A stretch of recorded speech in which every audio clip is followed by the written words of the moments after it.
Shalom Aleichem. Shalom Aleichem. Shalom Aleichem.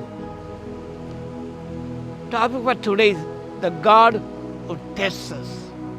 The God who tests us. పరీక్షించే దేవుడు.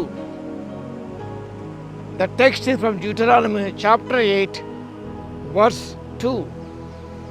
ద్వితీయోపదేశ కాండము 8వ అధ్యాయము 2వ వచనం. The book of Deuteronomy chapter 8 verse 2. The God who tests. మరియు నీవు ఆయన ఆజ్ఞలు గైకొందువో లేదో నిన్ను శోధించి నీ హృదయములో ఉన్నది తెలుసుకొనుటకు నేను అనుచు నిమిత్తమును అరణ్యములో ఈ 40 సంవత్సరములు నీ దేవుని యెహోవా నీ నడిపించిన మార్గమంతడని జ్ఞాపకము చేసుకొనుము. నిన్ను శోధించి నీ హృదయంలో ఉన్నది తెలుసుకొను నిమిత్తము. God wants to know what is in our heart. That's why He tests us. ఆయన పరీక్షించే దేవుడు హృదయంలో ఏమున్నదో తెలుసుకోవడానికి ఆయన పరీక్షించే దేవుడు ఉన్నాడు. God tests our obedience and faith. God tests the heart of His people in the furnace of affliction. శ్రమల కొనిములో మన హృదయాలను పరీక్షించే దేవుడు ఉన్నాడు. ఆ సత్యాన్ని మనం జ్ఞాపకం చేసుకుందాం. God tests the genuinity of your faith. మన విశ్వాసం ఎంత నిజమైనదో కాదో తెలుసుకోవడం పరీక్షించే దేవుడు ఉన్నాడు. పేతురు భక్తుడు రాసిన మొదటి పత్రిక 1వ అధ్యాయం 6-7 వచనాలు మీరు చదువుకోవచ్చు. The test of faith produces steadfastness that ye may be perfect, complete, lack nothing.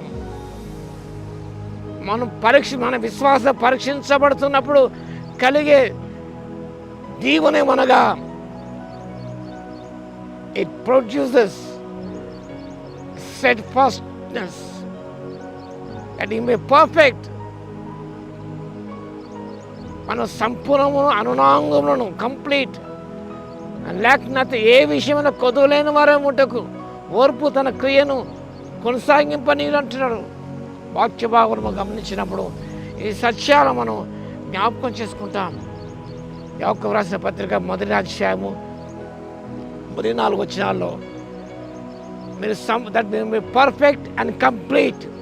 Perfect అనే పరిపక్వత, కంప్లీట్ సంపూర్ణత, అనునాంగులను ఏ విషయంలోనూ కొదువులేని వారేముటకు. దేవుడు మన జీవితాన్ని పరీక్షించే దేవుడు ఉన్నాడు. God tests our heart sincerity. ఎంత మన హృదయం ఎంత యథార్థమైనదో అని తెలుసుకొని కోరుతున్నాడు ఆయన.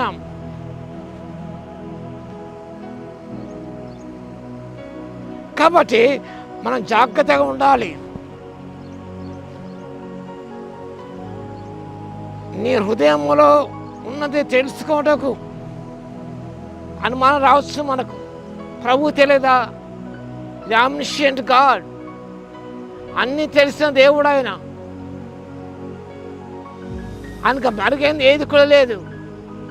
God knows our hearts, intentions, desires and motives and each and every minute thing. ప్రభువు తెలుసు కదా, మళ్ళీ ఎందుకు తెలుసుకొనగోవాలని ఆశిస్తున్నాడు ఆయన.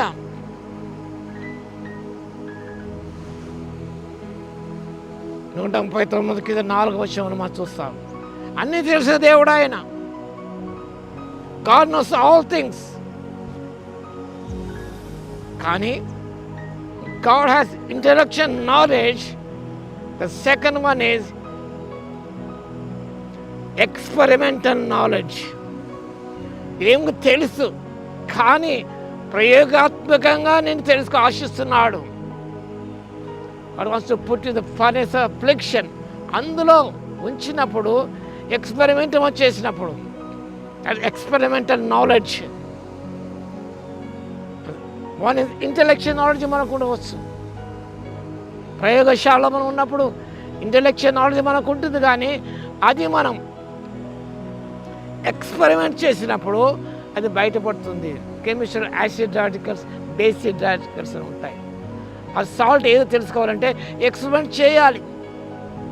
చేసినప్పుడు నిజంగా అది బయటపడుతుంది. అదే విధంగా మన విశ్వాసం అనేది నిజంగా పరీక్ష నిలిచినప్పుడు, ప్రభువును పరీక్షించినప్పుడు, ఎక్స్పెరిమెంట్ చేసినప్పుడు అసలు విషయం అనేది బయటపడుతుంది.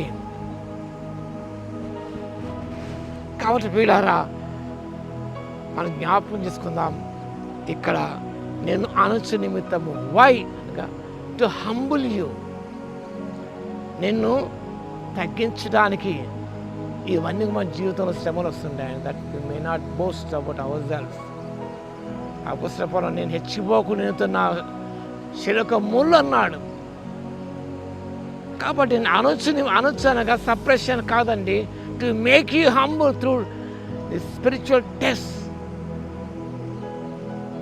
ఈ శ్రమల ద్వారా నేను అగ్నివంటి శ్రమల ద్వారా నేను దీనత్వాన్ని పెంపొందింప చేయడానికి దేవుడు ఆశిస్తున్నాడు. మనం హెచ్చిపోకుండా, రెచ్చిపోకుండా, మనం పరిశ్రమ చేయగా దీని మనసుతో జీవించడానికి ఇవన్నీ దోహదపడుతున్నాయి. జ్ఞాపకం చేసుకుంటూ మన విశ్వాసం పరీక్షించబడుతున్నప్పుడు నిలబడదాం, నిరూపించుకుందాం, దేనికి మహిమ చెల్లిద్దాం, ప్రార్థన చేద్దాం. స్తుతికి పాత్ర మహోన్నత మీకు స్తోత్రాలు తండ్రి. మా హృదయంలో ఏమున్నదోని మీరు ప్రయోగాత్మకంగా తెలుసుకొని ఆశిస్తూ దేవుడు ఉన్నాడు ప్రభావ, మీకు స్తోత్రాలు. మీకు సమస్య తెలుసు కానీ ఎక్స్పెరిమెంట్ మా మీద చేస్తున్నారు తండ్రి. అలా సమయంలో మీరు ఎక్స్పెరిమెంట్స్ చేస్తున్న ప్రభువ నిలబడడానికి కృప ఇచ్చేయండి. మన దీనత్వాన్ని పెంపొందింపు చేస్తున్న విషయాన్ని జ్ఞాపకం చేసుకుంటూ ఏ విషయం అతిశయపడకుండా ప్రభువ మీ సన్నిధిలో తగ్గించుకొని దీని మనసు వస్త్రం ధరించుకొని సుగుణాన్ని ధరించుకొని అలంకరింప చేసుకోవడానికి ఆత్మశక్తి ఇవ్వగలందుకు మీకే స్తుతి స్తోత్రాలు చెల్లించుకుంటూ యేసుక్రీస్తు పరిశుద్ధ నామంలో ప్రార్థించి వేడుకొచ్చున్నాము తండ్రి. ఆమేన్. మన తండ్రి అయిన దేవుని యొక్క ప్రేమయు, మన ప్రభువును రక్షకుడైన యేసుక్రీస్తు యొక్క కృపయు, పరిశుద్ధాత్మని కన్యోని సహవాసం మనందరి సదా తోడై ఉండును గాక. ఆమేన్.